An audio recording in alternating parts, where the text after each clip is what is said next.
broadly speaking, there are three main types of stress. So there is normal stress, which is just part and parcel of being a human being.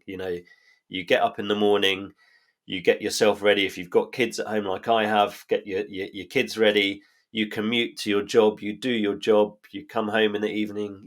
All of these things have a natural wear and tear effect on our bodies and our minds, in the same way that driving our cars, here, there, and everywhere has a natural wear and tear effect on our cars. Like, you cannot avoid that kind of stress. It's just part of being a human being. Then there's good stress, and the technical term for it that psychologists used is eustress, EUSTRESS. And eustress is essentially when you are facing a challenging, stressful situation,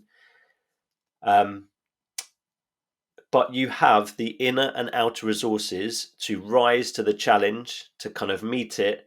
The challenge dissipates. So whether it's, going on tour, whether it's planning that lesson where you're going to be observed, whether it's an inspection in your school, whatever the stressful situation is, it's stressful. It doesn't feel necessarily great at the time, but you rise to the challenge goes, and afterwards, you kind of feel good about the situation, because it's like, okay, that was hard, but I did it.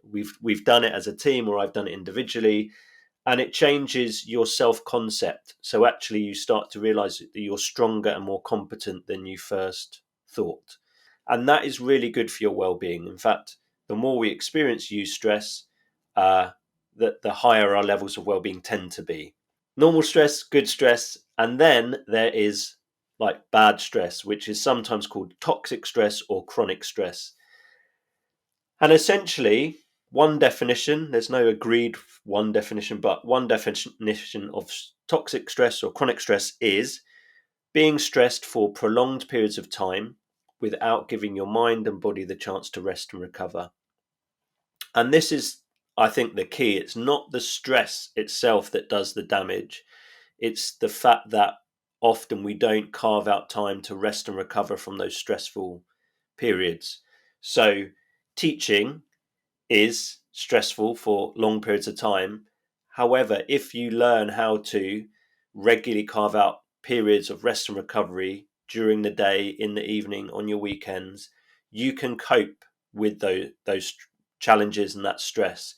If, however, you're working long hours, you're feeling stressed, even on the weekends, you don't feel able to relax, and then it's Monday again, that's chronic stress, and it's not sustainable. You can't stay at that level of kind of hypervigilance and